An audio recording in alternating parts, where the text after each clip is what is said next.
Halo, selamat pagi, siang, sore, malam Sobat Halo Foto. Balik lagi di segmen Halo Foto Story bersama saya Bimo. Hari ini kita kedatangan narasumber yang sangat istimewa. Nanti kita dengar ceritanya karena beliau sejarah pendidikan dan pekerjaannya sekarang kebetulan nggak nyambung. Teman-teman, mari kita sambut Mas Gatot Subroto alias Mas Gatot. Halo Mas Bimo, halo teman-teman Halo Foto semua. Ya, terima kasih atas waktunya Mas, karena saya tahu sibuk sekali. Berapa kali kita sempat reschedule juga ya, karena schedule padat banget. Baik. Sok sibuk Mas. Sok sibuk. Biar kelihatan sibuk ya. Iya. Baik. Oke. Mas, ini mungkin kita nih kan di segmen Halo Foto Story kita bicara mengenai profil-profil fotografer ya Mas. Jadi supaya teman-teman juga tahu bahwa setiap fotografer ini punya sejarah yang berbeda, punya cerita yang berbeda. Nah, kalau Mas Gatot sendiri, ini sebenarnya dulu awal kecintaan sama fotografinya gimana sih Mas? Waduh, ceritanya panjang sih Mas. Sebenarnya awalnya itu kan dulu waktu saya SD SMP itu senengnya gambar ya, melukis gambar ya. Cuma nggak disupport orang tua gitu. Bapak saya guru dan masih memakai pemikiran konservatif. Kamu kalau ngelukis, kamu jadi pelukis itu mau hidupnya gimana gitu. Bahkan saya SMA itu di Jogja dulu ada SMSR, Sekolah Menengah Seni Rupa. Saya SMP mau ke sana itu nggak boleh. Bahwa keluarga mengakui bakat gambar saya itu iya, tapi kalau untuk mau di situ tuh nggak bisa. Terus pas SMA itu adik sepupunya ibu saya itu pulang dari Solo itu bawa kamera SLR waktu itu merek Sigul, merek Cina itu SLR gitu. Kok indah banget gitu kan. Yang tadinya saya main pocket, biasanya kalau hiking bawa pocket, pada saat itu kalau ngelihat pocket udah nggak mau makin gitu. Nggak mau pakai SLR gitu kan. Udah level. Nah, kemudian nggak tahu gimana kuliahnya kemudian di STAN. Kuliah di STAN itu saya juga nggak seneng ikut kegiatan di senat dan lain-lain seperti itu. Kalau pecinta alam, Bapak udah mandatori nggak boleh, semua anaknya 7 orang nggak boleh ikut pecinta alam. Alasannya nggak jelas, pokoknya jangan. Nah, saya ikut di penerbitan kampus. Nah, dulu saya aktif di situ bersama teman saya yang sekarang anggota DPR, Mas Misbakun. Halo, Mas Bakun. Dia kan redaktor. Aku masuk di situ itu dari desain grafis ya. Jadi gambar-gambar, desain artistiknya, bikin layout seperti itu kan, bikin karikatur gitu. Tapi kemudian beli kamera baru, saya masih ingat itu Yashica 108 ya, Yashica 108. Nah, yang lama itu Yashica Efek 2000 Super itu nganggur. Saya pikir kayaknya ini perlu tak pakai ini. Jadi saya beli film sendiri buat latihan gitu kan, buat motret-motret, memanfaatkan alat itu. Pemikiran saya nggak mungkin ngelukis itu biasanya lama, mahal, dan rasa-rasanya foto itu juga sama kayak lukisan, ada proses menggali imajinasinya, ya mirip-mirip lah. Akhirnya waktu itu saya keterusan memakai kamera kampus itu, dan pas sudah lulus saya langsung waktu itu kebetulan Tuhan sudah mengatur itu, saya penempatan di kantor pajak penjernihan itu, satu kantor sama Miss Bakun. Miss Bakun lulus tahun sebelumnya, penempatan di situ. Nah, baru kemudian pas masuk hari pertama, siang itu diajak makan siang, Tot, ke Ben Hill yuk, kenapa? Abeng kan buka toko di situ. Di mana? Di Ben Hill tuh. Dulu beli kameranya di Jakarta Foto, Pak Abeng, bisa kamera profesional, waktu itu masih karyawan. Nah, saya beli kamera di situ. Nikon 801S, masih inget. Tapi kalau belajar fotografi secara formal sebenarnya nggak pernah ya Mas? Formal itu mungkin nggak pernah ya, karena learning by doing, dan saya biasanya kalau ingin sesuatu itu saya mencari Mas. Dulu literatur, waduh, nggak ada itu buku-buku di Gramedia, nyari buku-buku terjemahan Profesor Sularko itu loh ya. Ya bahasa Inggris diterjemahkan bahasa Indonesia dengan itu ya aneh. Waduh, aneh gitu kan. Nah, saya itu agak mungkin ya serba kebetulan karena kantor saya di penjernihan.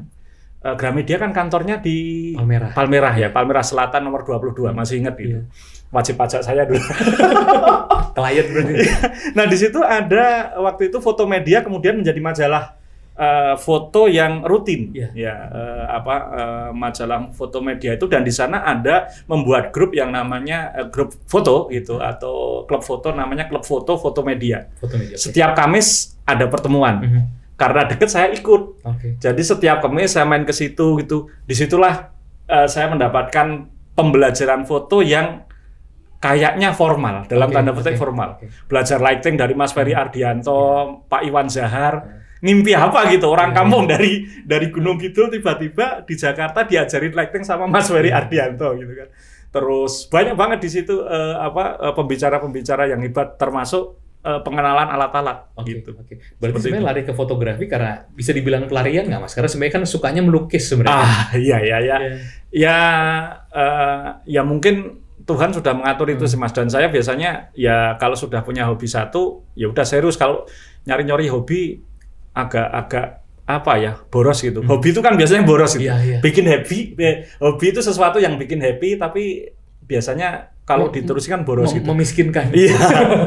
Jadi jangan cari-cari hobi satu aja cukup gitu kan waktu itu gitu. Dan kebetulan di fotografi itu ya menjadi banyak teman. Nggak tahu kenapa gitu, waktu kuliah di UI ketemu teman-teman yang suka foto, bikin klub foto juga. UI Extension. Kemudian di DJP juga, di Pajak itu tahun 2006 saya membuat komunitas foto namanya DJP on Photobond gitu kan. Ya yang bareng-bareng mendirikan sekarang sudah jadi pejabat semua. Saya yang masih menjadi kroco saya aja. Pak Fran sudah menjadi staf ahli menteri gitu kan. Nah Mas, ini kan tadi udah di-mention dulu pernah di STAN, pernah di UI. Ini kan dulu kuliahnya selalu ke keuangan sebenarnya kan Mas ya? Iya. Tapi kalau kok sekarang malah lebih terkenalnya malah terjunnya di dunia fotografi kan? Saya nggak tahu apakah keuangan ini sekedar supaya ya udahlah yang penting orang tua gue ke sekolah formal. Iya. Jadi kalau ngomong formal, pekerjaan formal, hobi, pendidikan itu mungkin saya termasuk yang Tuhan menakdirkan pendidikan saya ngacak Mas. Jadi dulu SMP, SMA, SMP itu cita-cita jadi pelukis, tidak disupport orang tua. Waktu SMA masuk IPA, pokoknya saya harus jadi insinyur gitu kan. Masuk UMPT, masuk insinyur sipil. Tapi tiba-tiba ada teman ngajakin daftar STAN, kemudian malah yang dimasukin STAN. Bapak saya support STAN karena adik saya banyak. Saya masih punya adik 4 ya. Berapa sih adik saya? 1, 2, 3, 4, 7 bersaudara gitu kan ya. Bapak pegawai negeri, guru SD gitu ya sudahlah gitu kan di STAN. Beda lagi kan ya, beda lagi. Nah pas di STAN kemudian ya karena ikatan dinas kerja di situ. Pendidikan formal ya karena D3-nya perpajakan ya larinya ke ekonomi, bahkan S2-nya memperdalam pajak gitu. Tetapi ya itu tadi dunia lain saya setelah di kantor itu kan sudah kadung di fotografi. Dan kalau zaman dulu itu ketika kita masuk komunitas foto itu kayaknya serius gitu ya. Serius, kita bisa ketemu-temu guru-guru senior-senior itu, dan sehingga hobi itu bisa menjadi serius dulu. Gitu sih. Dan kalau kenapa sekarang lebih dikenal di fotografi ketimbang pekerjaan saya utama gitu, ya saya juga nggak tahu. Bahkan ada cerita lucu nih Mas Bimo, teman-teman Halo Foto. Jadi suatu saat itu, waktu saya masih di Bali itu saya ke lapangan Banteng, ada acara di Kementerian Keuangan di lapangan Banteng. Saya ketemu bos saya, eselon satunya lah ya. Jadi Kepala Badan Pendidikan Pelatihan Keuangan itu Pak Rio kan, gitu. Jadi pas ngobrol, halo Pak Rio, saya anak buahnya Bapak yang dari Denpasar itu, Widya Iswara. Oh kamu itu Widya Iswara yang lebih terkenal di luar sebagai fotografer itu ya? Bos saya aja ngomong gitu. Jadi tapi nggak tahu, Mas kan sekarang di Kementerian Keuangan berarti ya? Masih di Kementerian Keuangan. Saya sudah declare diri saya sendiri, saya harus di Kementerian Keuangan sampai pensiun. Ketika saya keluar dari pajak, saya tetap berpikir saya harus di Kementerian Keuangan sampai pensiun. Saya banyak utang sama negara. Sampai SMA negeri terus, kuliah di STAN beasiswa gitu kan. Jadi dan saya dulu itu tahu spill gitu, biaya kuliah beasiswa di STAN itu kalau dihitung-hitung per mahasiswa berapa? Jadinya gede banget.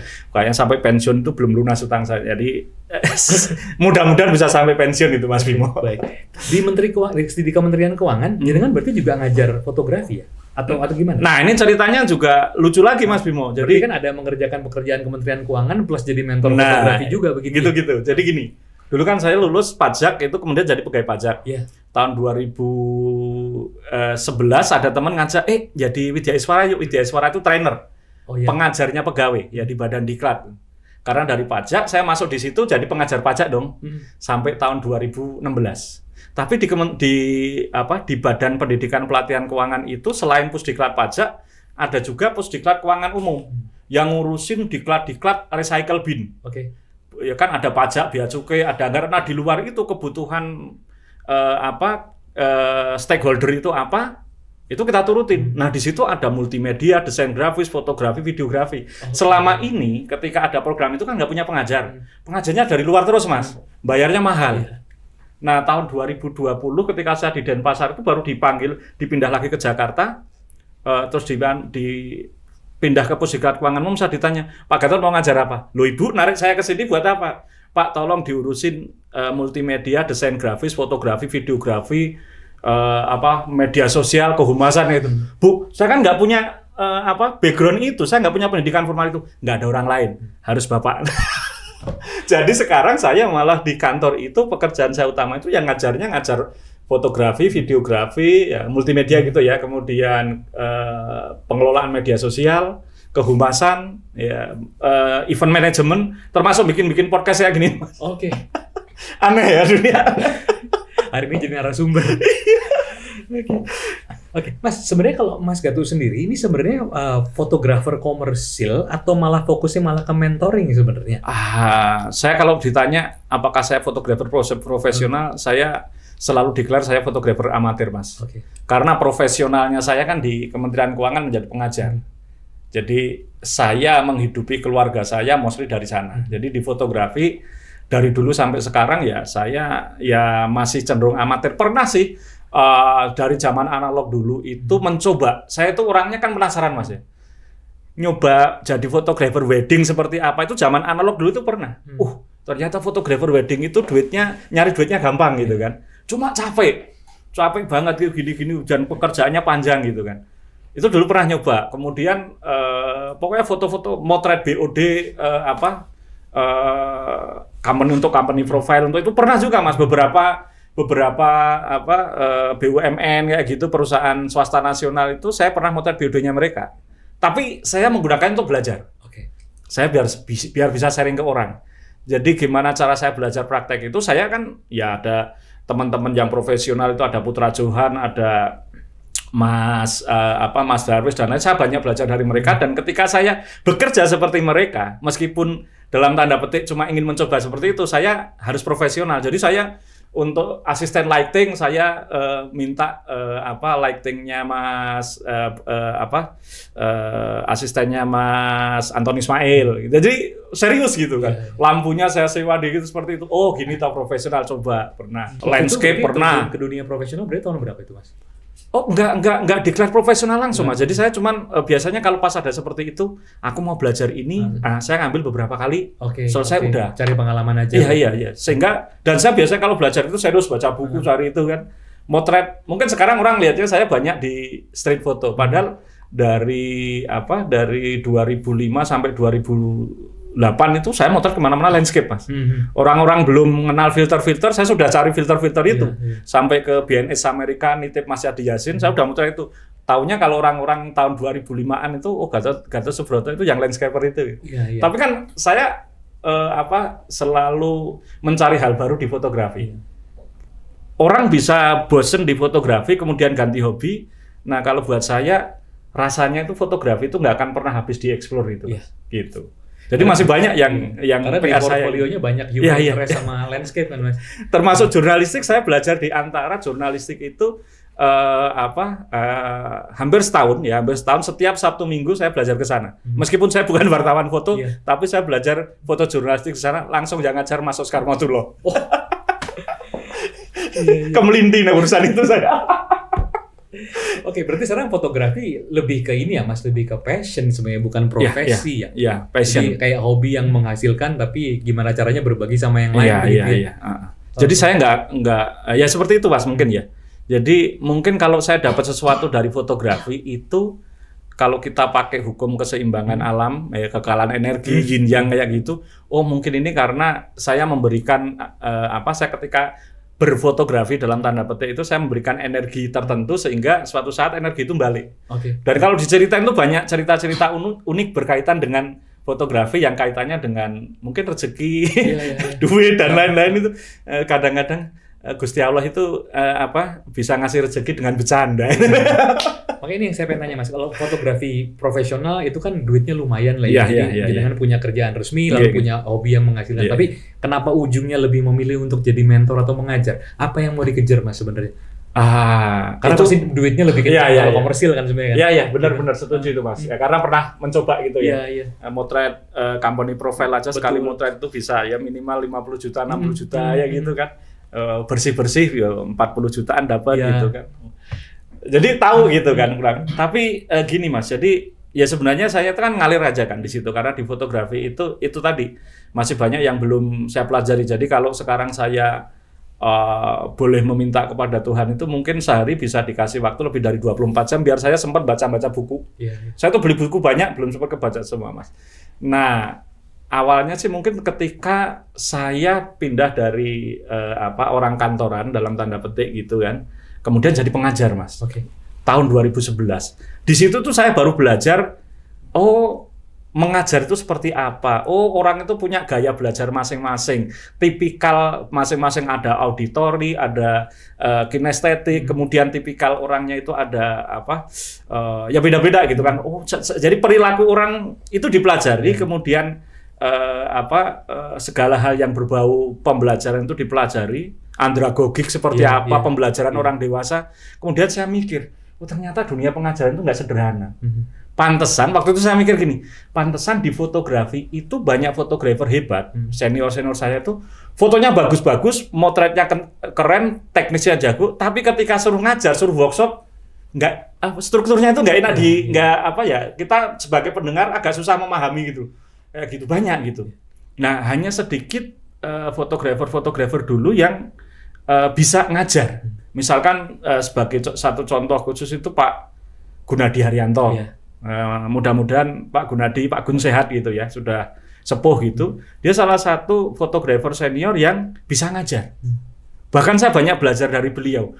Ini orangnya orang baru, ini pengalaman baru. Ini saya ngajarinya itu harus mentoring nih sama dia. Mentoring dulu nih. Nah, kalau orangnya seperti ini, ini sudah bisa saya coach pakai pendekatan coaching gitu kan. Itu juga taunya saya dari pengajaran gitu kan. Jadi ketika kita berhadapan dengan teman belajar katakan, saya nggak mau nganggap sebagai murid itu, kita di situ bisa jadi mentor, bisa jadi konselor, bisa jadi juga coach gitu kan. Ada tiga itu dan dibagi nggak habis. Malah nambah ada feedback. Nah, ternyata seperti itu. Wah, kalau gini kayaknya kalau di bagian ngajar-ngajar seperti ini aku boleh deh di situ aja. Ini saya bisa bagi waktu dan sinkron dengan pekerjaan saya gitu. Dan kayaknya di fotografi itu area itu masih sedikit gitu kan. Area itu masih sedikit. Jadi sebenarnya ngalir aja gitu kan. Gitu. Terus Mas kalau misalnya mengajar di kelas ya Mas, mentoring soal foto dan sebagainya, itu hanya sebatas untuk gimana caranya mengambil foto yang baik atau juga sampai bagaimana kita bernarasi dengan sebuah foto? Kalau saya buat materinya agak banyak sih Mas ya, termasuk pembacaan foto ya, visual literasi kayak gitu ya. Saya belajar juga sama teman-teman di Panya Institute, di Galeri Foto Jurnalistik Antara, kemudian pembelajaran online, buku-buku saya baca, kemudian saya ramu juga. Jadi kalau ngomong fotografi ya kita mau dari nol, benar kan, sampai yang paling jauh yang saya belajar, saya buat materi. Ya saya sudah siapkan materinya dan itu kan audiensnya bisa berbeda-beda. Karena gini Mas, sekarang mendadak tiba-tiba narasi menjadi suatu hal yang penting kan. Gimana cara kita bisa membentuk perspektif orang mengenai sebuah foto gitu loh. Itu mungkin sebenarnya dari lama sudah ada Mas, dan itu saya banyak belajar dari Bang Oscar di situ bahwa sebuah foto, sebuah gambar yang hanya kumpulan elemen-elemen rekaman seperti itu mempunyai kekuatan. Dan bisa jadi hanya dengan sebuah foto dunia bisa melihat sesuatu gitu. Misalkan kalau kita melihat fotonya Eddie Adams ya, kekeringan di Afrika, ada burung pemakan bangke, ada sama anak kecil itu. Anak kecil. Hanya dengan sebuah jepretan saja. Kevin Carter bukan Eddie Adams. Itu bisa orang-orang melihat Afrika semua. Ya kasus Indonesia misalkan yang sederhana, fotonya Mas Biawi Harta yang anak sekolah nyebrang sungai di jembatan gantung yang rusak, gitu kan. Hanya dengan sebuah foto itu kemudian masuk di media sosial, karena kan besoknya selama 6 bulan itu gubernurnya Rano Karno itu semuanya direhab semua, hanya dari sebuah foto. Nah itu membuktikan bahwa foto itu bisa digunakan untuk banyak hal gitu kan, termasuk untuk berkomunikasi dan bisa dibaca gitu. Kesadaran untuk itu kan timbul ketika kesadaran kolektif ya. Itu timbulnya kan setelah masyarakat Indonesia itu sekarang sadar, semua tiba-tiba menjadi wartawan, citizen journalism, semua aktif di media sosial. Dulu cuek, dan kalau kita lihat sebelum digital, orang motret itu hobiis kebanyakan foto sebagai dokumentasi untuk yang profesional, kemudian yang foto sebagai alat untuk merekam, membuat gambar yang indah, art ya, pendekatan piktorial gitu ya. Foto harus indah gitu. Jadi menikmati foto hanya dengan keindahan gitu. Biasanya orang masuk di foto kebanyakan ya, nggak semua ya, kebanyakan larinya ke bagaimana cara membuat foto yang indah. Oke. Nah, gini Mas, kalau ngomong foto yang indah, kalau buat Mas Gatu sendiri, foto yang bagus itu foto yang seperti apa? Karena setiap orang pasti definisinya beda. Ada yang bilang bisa cerita, banyak sih Mas ya, pendekatan foto indah itu banyak. Kalau kalau kita melihat sederhananya, foto indah itu ada setiap foto itu bisa kita lihat dari sisi teknis dan sisi artistik gitu ya. Jadi gabungan dua itu. Tapi saya itu paling seneng kalau untuk sharing, saya kan bukan peneliti fotografi, saya itu hanya pembelajar gitu ya. Jadi saya biasanya nyomot dari mana, didiskusikan, kayaknya ini bagus kita pakai. Nah saya itu sering nyomot 5 unsur pembentuk foto yang baik, menurut Richard Jansen. Richard Jansen itu fotografernya Lonely Planet dulu. Nggak tahu anak sekarang tahu Lonely Planet nggak? Padahal kalau zaman dulu traveling kita kalau nggak bawa buku Lonely Planet itu nggak aman. Nah, fotonya keren-keren itu. Nah, si Richard Jansen itu membuat buku travel fotografi, di edisi keberapa itu dia ngeliat bahwa kalau foto mau melihat bagus atau enggak itu dilihat dari 5 unsur. Pertama, subjeknya dulu menarik, ya kan? Orang kan jauh-jauh ke Bromo, jauh-jauh ke Bali, jauh-jauh ke mana gitu kan, ke Iceland untuk mencari subjek yang menarik itu. Harus ke pasar blusukan nyari mbok-mbok yang tua ya gitu kan, nyari subjek yang menarik. Subjeknya menarik dulu. Kalau nggak menarik, ngapain difoto gitu? Unsur bagusnya sedikit gitu. Yang kedua, sisi teknisnya, exposure-nya harus oke. Ini terkait dengan bagaimana kita mengatur teknis kamera ya. Bukaan lensanya berapa, ISO-nya berapa, kayak gitu ya. Ini yang kedua exposure, yang ketiga lighting. Lighting itu kan material utama di foto gitu. Jadi pemanfaatan cahaya itu harus diperhatikan sedemikian rupa. 1, 2, 3, yang keempat komposisi. Sisi seni fotografi ini yang sampai sekarang belum bisa ditiru orang kan di komposisi. Bisa ditiru tapi kamera belum bisa menyediakan auto composition. Mungkin sebentar lagi ada kali ya kamera yang ada AI untuk membuat komposisi gitu. Pas kita motret langsung set. Nah, 1, 2, 3, 4 itu fotonya biasanya sudah bagus, Mas. Subjeknya menarik, exposure-nya oke, lighting-nya dimanfaatkan atau diatur sedemikian rupa, komposisinya unik. Biasanya fotonya ini kalau sudah 1, 2, 3, 4 itu keren. Fotografer profesional biasanya 1, 2, 3, 4 itu umumnya sih sudah dapat. Cukup. Tapi kalau untuk dipilih agar foto kemudian nanti terpilih itu menjadi keren banget, itu perlu unsur kelima, yaitu kemampuan foto untuk berbicara itu ya, atau impact foto itu. Mungkin kalau foto landscape itu lebih kita lihat impact-nya ya, kekuatan foto, orang melihat langsung wow gitu. Langsung pengen dekat berlama-lama di situ. Kalau foto-foto jurnalistik, foto-foto dokumenter gitu kan, itu kekuatan foto itu untuk berbicara. Nah, saya biasanya diskusi itu ketika waktu zaman ini, Mas, dulu. Zaman saya masih senang-senangnya ikut lomba foto. Dulu nyari duitnya sampingannya itu banyak dari lomba foto, Mas. Gitu. Tahun-tahun 2008 sampai 2014-an tuh saya seneng banget ikut lomba foto dan lumayan gitu kan. Nah, biasanya saya pakai pendekatan itu kalau untuk lomba foto. Kalau untuk 1, 2, 3, 4 foto kita udah bagus. Foto teman kita udah bagus. Artinya kalau 1, 2, 3, 4 foto tadi udah kepilih, itu paling kalau lomba foto 50 besar kayak gitu, ya fotonya 1, 2, 3, 4 ini masuk semua. Tapi kan harus dicari yang terbaik dari yang baik itu kan. Nah, baru biasanya yang unsur kelima itu yang harus bisa menggugah. Iya, ada nah itulah call to action-nya. itulah mengapa ketika foto-foto yang sudah bagus 1, 2, 3, 4 itu biasanya dicetak atau dilihat jajar-jajar, kemudian kita lihat impact-nya mana yang paling kuat, jajar-jajar gitu. Kita nyari kekuatan yang kelima itu. Ini, ini gitu kan. Wah, biasanya kalau kita ikutkan lomba dapat biasanya dulu gitu. Tapi lama capek tapi lama. Tapi berarti ada kaitan sama momentum juga ya, Mas?